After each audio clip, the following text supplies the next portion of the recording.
Welcome to my Mousery. I am the breeder at, okay, if you've been following for a long time, Breaky Cookie Creatures. If you're newer, Cardamom Mousery. Right now I'm in my Mousery. I'm hanging out with some of my holdback ladies. They're so cute and distracting, so I may get sidetracked at least a few times throughout this video. The reason I'm making this video, and this is a bit of a different format, is just as kind of like a general Mousery update. It'll probably be a bit rambly because I didn't plan anything out and it's not particularly scripted, but it's been a long time, at least for those of you over on Facebook, since I made an update on how things are going in the Mousery. I will be making out a typed out post that's a little bit more to the point, that has like more thought out information after this. So if you want to just get down to like the information, check that out. But if you want to hear me ramble on and watch some cute mice while I chat about where the current state of my Mousery is, feel free to stick around for this. But right now, okay, for those of you who don't know, I have been pretty much closed for the last little while because right around February I found out that my Mousery had likely been exposed to a virus called MHV, which sucks. So I did burn out for a hot minute, and it's only very recently that I've started to like build up my stock again after I was able to continue breeding. Hello, sweetie, you're so cute. This lady right here, she's a recessive yellow in my teddy bear line, and she's fabulous. I'm really liking her. Yeah, I am. You're so cute. Yes, you are. Hello. Okay, but as I was saying, yeah, I've just barely been able to build up stock. And I know a lot of people have just kind of been waiting for me to have available mice again. Apologies to everybody, by the way, who's waiting. The tough thing for me is that even when I am breeding pretty consistently, I just don't generally have that many females available. Like, on average, even when I'm like breeding at my normal level, I send home between like 8 and 15 females a month. Which isn't a lot. Like, for some breeders it's probably quite a bit, but for me and for a lot of other breeders I know out there, that's not very many. Especially if there are breeders who are like wanting to start lines using my lines. Like the fact that a lot of those mice go to pet homes, it just shows that I don't generally have enough output to get a lot of breeders started very easily. I have been able to help quite a few breeders start lines, but generally speaking, it's just mixing my lines with other mice that they already have to like enhance certain qualities in their lines. So, oh, there's an alarm going off. We don't need that. But I'm nocturnal for anybody who doesn't know. I'm actually up early because I sent some mice home.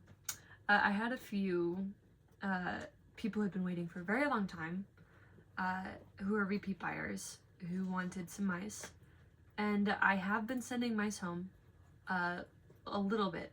I've sent mice to a few different people so far, mostly people who have been waiting a really long time, or people that are repeat buyers that I have a pretty solid relationship with already. You're so cute. Here, I'm going to show you guys this lady. Sadly it's dark up by the camera, so you won't really be able to see her super well, but she is adorable. Is she not? Very sweet. Yeah, you are. You're so sweet. My teddy bear line is coming along so well. When I first started with them, there were quite a few problems, and there still are, but I've mixed a whole bunch of different lines together, done a whole lot of selecting, and we're finally starting to get to the point where they are just about what I want. Curl quality is not as good as it was, but thankfully that's honestly not my primary goal. I would like really good curls, not necessarily. What I want is a really dense plush coat that's got like a faint curl or texture to it. So this lady right here honestly has a pretty solid coat for what I'm going for when it comes to a Texel. I know that for a lot of people going for really good curls is the goal, but I honestly don't mind a coat like this. For me, I feel like a Texel coat, like a really good curly coat that is like thin, or wispy or easily damaged, is much worse than a really nice dense, slightly less curly coat. So that's kind of one of my goals with my teddy bear line. My teddy bear line is my, don't mind that, that's my phone by the way. I have an old cat meow as my text sound. But yeah, for my teddy bear line, the goal is mostly just like pet type, a Goody, recessive yellow, black self. Let's go ahead and silence this a little bit so that we don't have a cat meowing at us the whole time. I can do this. I know how phones work. Totally. Okay, anyways. This is going to be all over the place, by the way. I am scatterbrained as heck as a rule. But, yeah, so with these guys, here. Yeah. Okay, so, availability. I'll just finish up the thoughts on that real quick. I used to have a wait list. I might still look at it to try to help anybody who has filled it out. Just because I feel bad for, like, completely ignoring it. But I will say that it was useful at first, but honestly it just kind of added to the chaos. And there's already a lot of chaos in my life. Like, mouse breeding isn't even, like, it's a pretty big thing that I do, but I also am an artist. And I have a job separate from this, family, friends, other hobbies. I kind of do a lot of stuff. And the waitlist, like, it was almost harder. Like, I thought it would make it easier, but honestly, I feel like it just made it harder than it had been before. It was easier in some ways. Like, I was able to see more details from people about things, and I didn't have to ask them as many questions, but I also feel like I lost something in the interpersonal communication. And the funny thing is, even though technically people were answering the questions that I normally asked, they weren't answering them in ways that were as helpful. Just because I think, I don't know, something about that format just wasn't bringing up the things that I really wanted it to. So I probably won't do a waitlist anymore, which means that we're going back to pure chaos. I might come up with something else. I don't know yet. We'll have to see. But for anybody out there, just know that I probably won't be using my waitlist anymore. I might look at it and see if I can make some contact with anybody who has filled it out over burnout, just because I felt a little bad. But generally speaking, I've honestly found that, like, I prefer adopting out mice. And some people might feel a little bit iffy about this, but I prefer adopting out mice based off of, like, what homes I think are best for each individual mouse and what mice I think are best for individuals. And I know that people like to pick out their own mice and do things on their time scale, but the tough thing with living things is they're not very predictable. I don't know what I'm gonna get from litter to litter. I don't know how health is gonna work out, timing, all that stuff. So generally speaking, when I send home mice, I find that I'm the most satisfied when I actually send them home based off of, like, knowing what I know about this home and their interests, or this breeder and their interests, and knowing what I know about this line, these mice, which mice are gonna go best where, and then I make the decision. I do often let people pick them out, especially for pet homes, but I prefer having a little bit more of a liberty to, like, you know, if I have a bunch of mice, I'm like, oh, these guys would be great for this home. I like to be able to just do that without having to worry about, oh, but I might have to contact, like, these 5 people first and check in with them, even though I know they're probably not going to respond, and then I have to wait 48 hours, even though they've been kind of, like, halting because they're the first ones in line. I'd much rather just be like, oh, I know this person is excited and waiting. This is exactly what they want. They're going to respond immediately, and these guys are going to be able to get homes like that. You know, that's way better for me, for the mice. Maybe not for the people who are less responsive on the wait list, but, you know, I'd much rather work with people who are attentive and working at it. So just keep in mind, I guess, for adoptions that it is slow.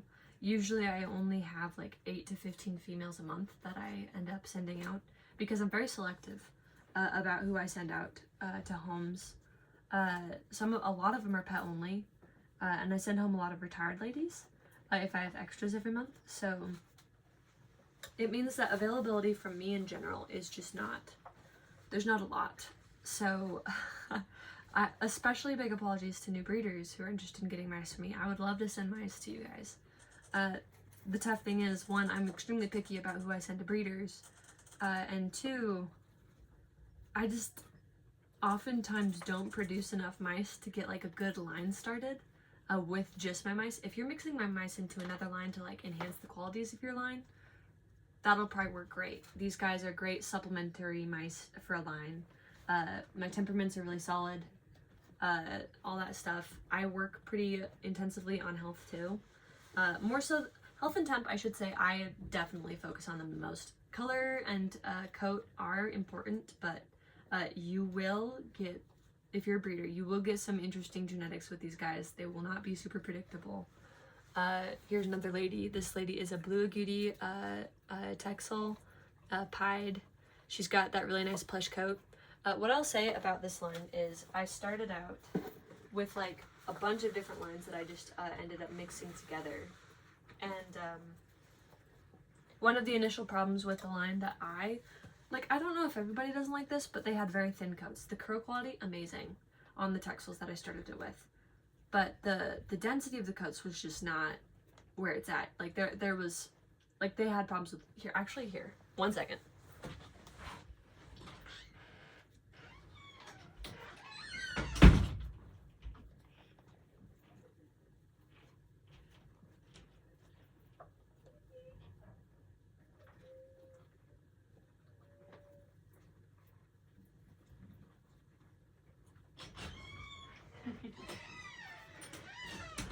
Okay, don't mind that. I have more racks out in the hall.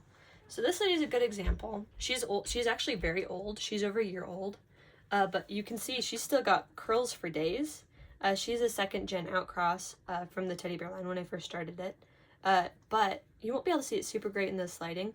Her coat is quite thin, so you can see her skin in many places. It just shows through on her rump there. And it's been that thin. It's actually gotten thicker, believe it or not, as she's gotten older, which is kind of funny. Great curl quality. Honestly, I wouldn't mind having this curl quality still. But the coat thinness for me, especially if you look at her face, right around her eyes, it's not as obvious in this lighting or with this camera. It's not the best camera, but she does have just a generally thin coat. Anyways, I'll put her back real quick.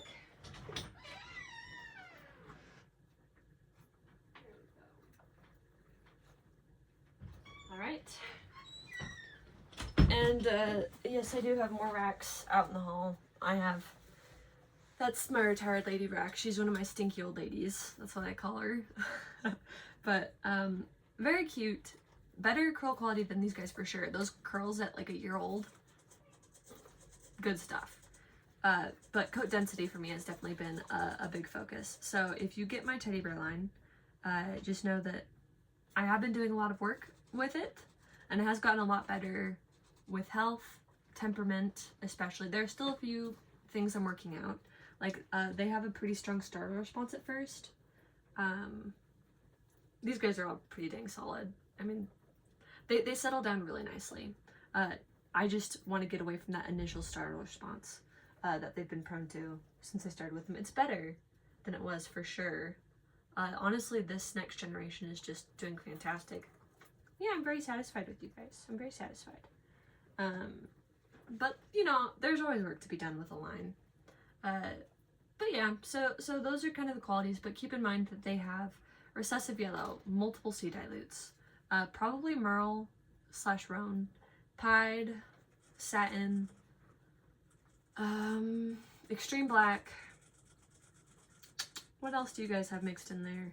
Pink eye dilution, agouti, which can hide under the recessive yellows sometimes. I think that's everything. Oh, of course they've got blue. Blue, black selfin, extreme black, and agouti are all kind of the most common colors I get. So with all of those genes at play, there's a lot that can happen. And like my chaos line, my recessive yellow chaos line is like thoroughly mixed in here. So things can get a little bit crazy. Yes, they can. Yeah, they can get so crazy.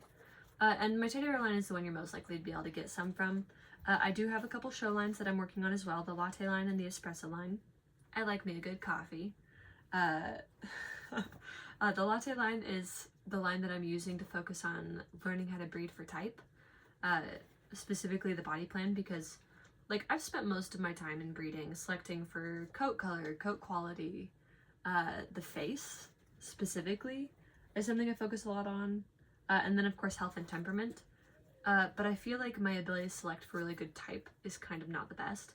Size is something I've been a little bit better about selecting for, but type in general is something I need to work on. But for that reason, and especially since it's the shown line and I cull down the litters a lot, I generally have next to no latte line mice available.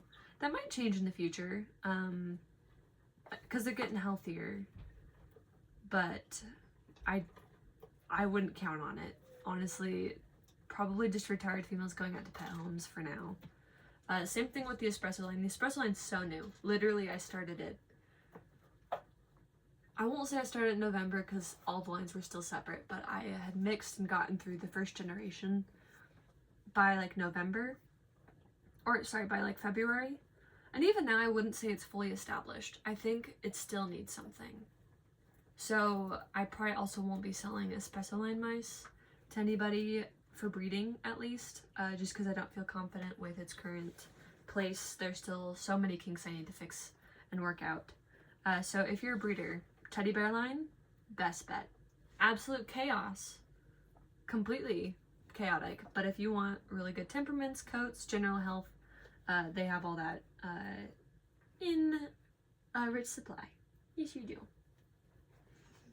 This lady is probably one of my favorite teddy bear babies right now. She's so sweet. That lady's also really fun. Very explorative. That lady's coat is like, I don't know if you can see her, but it's very dense and plush and glorious. I love these guys. They're great. Speaking of all my lines though, I am thinking of finally, like after burnout and everything, I haven't really taken in any new mice since November last year. Which isn't like that long ago, but I only crossed them into my espresso line. Because they were all goodies that were supposed to help me found the espresso line. That didn't end up working out super great. I got like one breeder total. I got like 6 females from that breeder. And I crossed them to a whole bunch of mice. And out of all of the pups that came through, this is probably in part because there's MHV involved, there was only one male out of all of those litters that ended up being healthy enough consistently for me to feel comfortable keeping him as a breeder after MHV was over. So, and that was a lot of mice to pick from.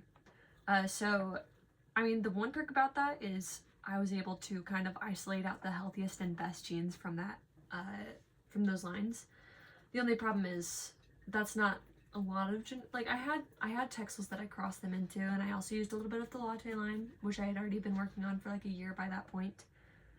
So they were already pretty good. And I mixed in a little bit of my chaos line and all that kind of stuff. But in spite of that, the line still needs, I like when I start lines to use at least like 5 or 6 different lines to found them.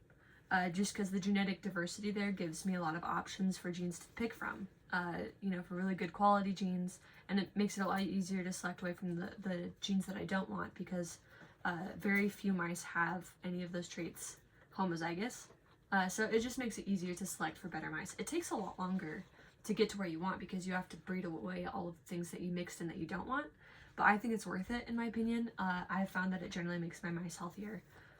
Even if I have to suffer through the process of breeding out a whole bunch of unwanted recessives that I mix in. But for that reason, I am probably going to be looking at adopting and bringing in some new mice. I have no idea who from yet. I haven't done a lot of research on that up to this point. And it's been a while since I adopted mice, or even, I haven't really been very active in mouse groups or anything recently. Apologies to everyone out there.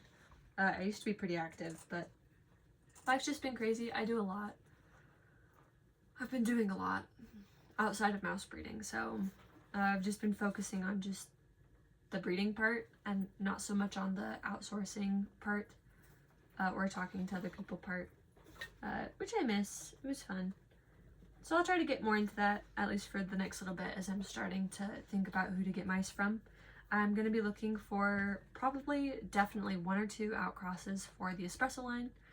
So the goals for that line, for any breeders out there, goodies, ideally, maybe even dominant reds. I don't want dominant red, but it's easy to braid away from, and generally speaking, people select for deeper, richer, more red pigments. That's something I'm generally interested in. I'm trying to increase the general just intensity of pigment in my lines overall.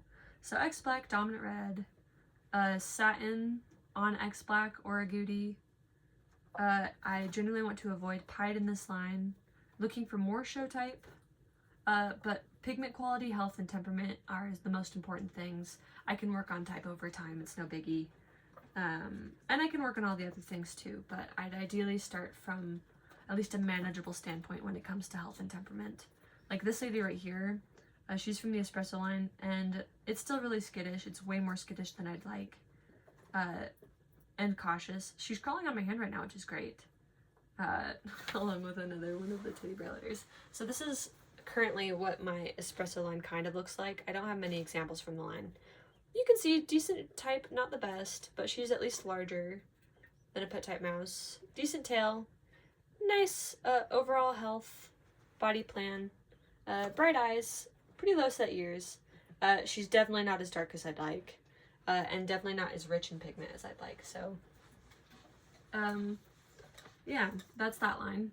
I'm probably looking for, that's probably the most important line that needs outcrosses the most, and could benefit from them, because it would make my progress a lot faster with them. But I am also looking for probably just one outcross for the teddy bear line. They don't need it yet, but I do want to avoid getting them too inbred. And at this point, they're all at least somewhat related, which is not bad, but I do like to mix in at least one new set of genes every year or so. And it's been 2 years since I had an outcross for them. So I would like a Texel, Angora, ideally dense coat is the most important thing. Curl quality, I can deal with poor curl quality, but coat density for me, oh my goodness, you're so silly. Coat density for me is pretty dang important. Even coat length, I don't mind it. It's just the density of the coat. Ideally, temperament and health, though, are the top priority for these guys. Generally speaking, the colors, agouti, pied is fine, preferably low expression. Yeah, honestly, that one's so flexible. I might just get an outcross from one of my local breeder friends for the teddy bear line, since a lot of them have a little bit of my Mousery's genes in them, actually, which means that they're less diverse, sure, but their breeding work, I'm sure, will already have given it a bit of diversity. And then for the latte line, I don't know. I'm kind of experimenting with inbreeding with them, but maybe. I'll just be really picky, I think, with that one, because type is the most important, but they're C dilutes, ideally. You are just having a good time. Yeah, there's no peanut butter there, though. There's no peanut butter. Normally I have peanut butter on my hands, which they're all used to, so they're all like, where is it? Where is the goods, Brooke? We want the goods. Okay, anyways, for the latte line, show type, C dilutes, mostly focused on like extreme dilution and Siamese. I'm not really looking, I mean, I'm fine with chinchilla. Albino, though, is one that I am generally avoiding. I can work past it, though, especially if I'm just breeding C dilutes, but yeah, type, health, and temperament are the most important for that line, for sure. Honestly, I'm fine crossing in blacks with them as well, since blacks can kind of help them. Oh, one thing I'm also looking out for that I don't need, but I'm curious about, is Umbris. I haven't worked with it before. I don't think. I've had, like, agoutis that have darker tops that I've thought are Umbris, and I might have had it at one point, but health and temps didn't line up for me to keep it. So if you have agoutis with those for any of the lines, I'd be interested in them as well. Let's see, besides line plans, I do not currently have my like chaos line in pure form. The nice thing is I mixed it into literally every other line in my Mousery, so every single one of these guys carries a little bit of the chaos with them. So I could pretty easily pull out a line that looks similar. Honestly, I've thought about taking the teddy bear line in a similar direction as my chaos line. Excuse me, you cannot eat my fingernail. Do not be rude. Yeah, see this line? The espresso line has a lot of work to do when it comes to their manners. Yeah, you guys are so rude. Not the most rude. You're just kind of rude. My Texel line, they're actually very sweet and polite. Like, you set a boundary and they're like, okay, I get you, boo. Yeah, I respect you. Yeah, you're so cute. But these guys are sassy as heck. Okay, I'm trying to think if there's anything else I want to talk about. Those are my general line plans. I guess I'll just say, yeah, otherwise I'll keep making updates. Breeding, of course. I breed constantly. I usually cull my litters down quite a bit. Just because it makes it easier for me to do my selective work and not to get overwhelmed with ideas and stuff. Because I usually have, like, I feel like I do, like, weird stuff compared to other breeders. I don't know. Maybe it's normal. Actually, I'd like to hear about that. I haven't talked to anybody about, like, their breeding style in a hot minute. But I normally breed at least 2 to 5 mice at a time. And then I have them cycling so that I always have, like, 6 to 8 litters at a time. And then I just have, like, a general amount of mice that I keep per line in my Mousery. And I'll cull off either hard or soft cull by selling them, retiring them, or euthanizing them, depending on the reason, out mice, so that I have space for all of the breeders that I think are the best. And then I just replace them pretty frequently. I only keep females or males that I really, really, really like as repeat breeders. So most of my mice just have, like, the males have like 3 or 4 litters each. The females have 1 to 2. I almost never do 3 litters from a female anymore. When I very first started, I kind of did, but usually it's 2 if I love them, and they're amazing in every way. 1 generally for keeping things up. Yeah, that's how it goes. Your coat's so nice. I like your coat a lot. Yeah, that's lovely. You know, you may be sassy, but I at least like the fact that you're confident. That's great. Hello, sweetie. Hello. You're so cute. I love these guys, man. They're great. But, what was I saying? Oh yeah, I was talking about my breeding style. So, for that reason, my litters, because I have so many at once, and I do so much, like, I actually make a lot of my decisions within the first, like, week to 2 weeks that a litter's around, where I'm like, okay, I'm definitely gonna keep you if your health and temperament turns out good when you're older. And I am able to tell pretty quickly which mice I'm like, nah.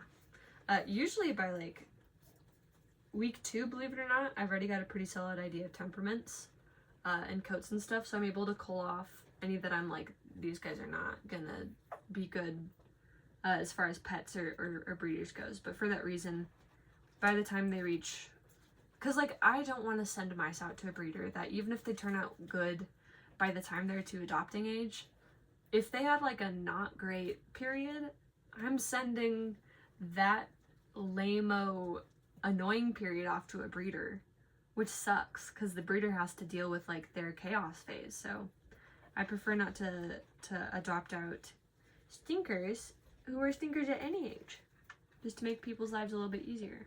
But for that reason, I really don't have, like, a whole ton of availability, just as a general rule. So if you're interested in mice for me, do reach out. I actually, like, it's very helpful for me to know, like, who's interested, what people are interested in, what things I might be able to do for, like, people within the Mousery community. So reach out. I might not have mice available immediately, but if we can start building up a connection, we can start chatting, I can start getting an understanding of your Mousery, or your just pet situation, what you want, I will be able to keep you in mind as I'm breeding, as I'm going through the process of making selections, and I can adjust accordingly. And eventually, you know, the better of a connection we have and the more I trust you as somebody who's a breeder or an owner, the more likely I am to be like, oh, these mice here, the ones that I don't really want, that don't fit my goals, they fit this person's goals perfectly. Let's send them their way. So, you know, just a little PSA for you guys. Most of the breeders I send stuff to are local breeders. So you guys who are local to Maine, right around the Utah-ish area, who I chat with often, you guys probably get top priority when it comes to picks. I will always prioritize local people for sure, just because I don't know, transports are tough. Logistically, it's just really hard to organize. And when I have mice that are ready to go, I prefer to get them out as quickly as possible. And especially since we had the whole MHV thing, I personally think it's a really good idea to be pretty cautious about, like, quarantine. If you are a breeder and you get mice from me, or if you have really young mice and you get mice from me, I recommend, honestly, I recommend this with getting mice from anybody, just because you never know. You literally never know. So many things can happen. I recommend quarantining for minimum 6 weeks, minimum.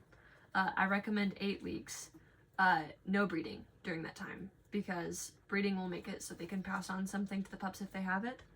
I'm going to start doing that with any mice that I bring in from now on. They're going to be quarantined first, so, you know, that just makes it harder to send mice out to people who are further away, because that means that your mice have to be at an age where they're old enough for transport, but they're not so old that by the time you're done with quarantine, they're going to be too old to breed. So, just keep that in mind when you're chatting with me, and when it is really hard to get mice from me, because it's like, it's just rough, man. Every time I click, I'll go scattering. But yeah, I wish it was easier to get mice out to people who are further away, but that's life for you. Also, hope y'all don't mind the fact that this video is very shaky. It's literally my iPad mounted on top of an open critter keeper being held in place by a light. So it's not the most stable setup, for sure. Anyways, I've been rambling for long enough, I think. I think that's a pretty good update, slash idea of what goes on in Mousery. Low availability, generally very careful, and slow about who I send stuff out to, just because my life's so busy and I don't have time to manage logistics, and I mostly go off of feel, slash vibe, slash relationship, and oh, this person would love this thing, so understanding you and your Mousery or your pet situation is what's going to help me have you on my mind and decide to send mice to you when I am able to. And yeah, I've got 3 lines right now, 2 show type, 1 pet type. Pet type line is the biggest, most well established. The other 2 unlikely to be available at least for the next 6 months to a year, until I get them to a place where I'm feeling a bit more comfortable, do a few more outcrosses, stuff like that. And I am looking for mice within the next 6 months probably. Have not picked, so if you have any of those lines or colors and you would like to work with me a little bit, I'd like to hear from you. And I think that's all for now. Thanks for following along on my mouse adventure. I thoroughly enjoy breeding. There are some parts that are crazy, and I haven't been super involved in the community recently. But I love it. You guys are all awesome. I'm glad that there are mouse people out there. Yes, I am. Yes, I am. And I hope that you guys, whether it's by owning them or breeding them or just watching them as I enjoy them, are able to enjoy my little ones. Here, I'm gonna show you guys this hun real quick as our final farewell. Here, hun, I'm sorry, I know I interrupted you mid-snack. Here, can I steal you? Oh, not you. I feel bad because I'm totally dumping out their fun little cup they set up. They made themselves a little tunnel there. There we go. This lady's coat, though, the lighting's just not that good. But you can see she's got a little bit more definition than some of the others. But it's so dense. So dense and plush. Oh, feel it. These guys I wish you guys could feel them. They're so soft. That's the one fun thing about the teddy bear line right now is they're just, I don't know what it is, bro, but they're velvety. Yeah, you're so sweet and velvety. Yes, you are. Look at that lady. Look at you. You're so cute. Her eyes, too. Look at her expression. Oh my goodness. What a sweet lady. Yeah. Alright. We'll put you back. I'm gonna scoop you. One of my favorites. Say goodbye, hon. Say goodbye.